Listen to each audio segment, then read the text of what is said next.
Dans Éphésiens 22, nous voyons que l'Église s'édifie ensemble pour être une habitation de Dieu par le Saint-Esprit. C'est pourquoi nous croyons que lorsque toute l'Église se rassemble, c'est pour servir d'habitation à Dieu. Une des caractéristiques de l'habitation de Dieu, c'est la manifestation de la lumière de Dieu. Nous savons que dans le temple, la lumière du soleil éclairait le parvis et que le chandelier éclairait le sanctuaire. Mais dans le lieu très saint, Dieu manifestait sa propre gloire.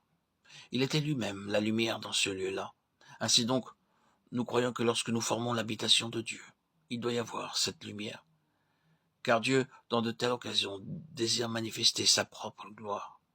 Quand les conditions de nos rassemblements sont normales et se conforment à la parole de Dieu, nous pouvons nous attendre au Seigneur, afin qu'il fasse briller sa face et qu'il nous parle. Dans 1 Corinthiens 14, nous voyons comment nous devons nous rassembler.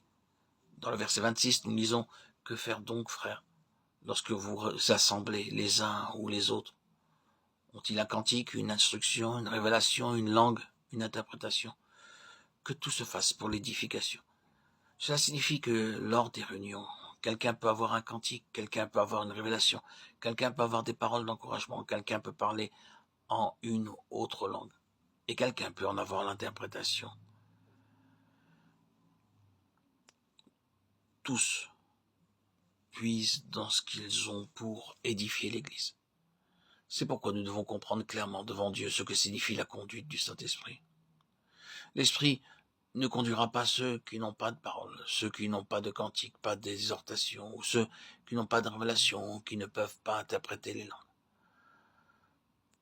Le Saint-Esprit ne fait rien de manière désordonnée. L'abondance de biens lors des réunions ne se manifeste pas au moment de la réunion, mais plutôt dans nos propres maisons. Ce que j'ai lorsque je suis chez moi, je l'aurai aussi lors des réunions. A contrario, ce que je n'ai pas lorsque je suis à la maison, je ne l'aurai pas non plus au moment de la réunion. En parlant de ce que j'ai, je ne fais pas ici allusion aux produits de pensée personnelle ni de certaines impulsions d'ordre émotionnel. C'est ce que nous recevons quotidiennement lorsque nous sommes devant Dieu et qui est constitué en nous, en esprit. Cette accumulation spirituelle, c'est ce que nous avons et qui peut être utilisé pour répondre aux besoins de l'Église en accord avec la conduite du Saint-Esprit. De cette façon, celui qui a un cantique pourvoit aux besoins de l'Église par ce cantique. Celui qui a une révélation pourvoit aux besoins de révélation dans l'Église. Et celui qui a une exhortation répond aux besoins de l'Église avec ce qu'il a et non pas avec ce qu'il n'a pas. Ce que vous avez est au service de l'Église. Par exemple, aujourd'hui, vous avez un cantique que vous désirez chanter. Vous ne pouvez peut-être pas bien le chanter. Les paroles et la musique sont dans votre cœur. C'est votre cantique. Vous ne recherchez pas un cantique au moment de la réunion. Non. Avec ce que vous avez et sous la conduite du Saint-Esprit, vous apportez le cantique que vous avez pour encourager l'Église. Il en est de même pour les quelques précieuses paroles que nous avons pu recevoir.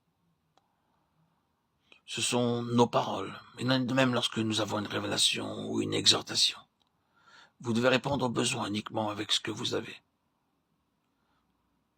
Frères et sœurs, qu'est-ce que le Seigneur a fait ou vous a dit ces derniers jours? Vous avez reçu gratuitement, donné gratuitement, partagé ce que le Seigneur vous offre.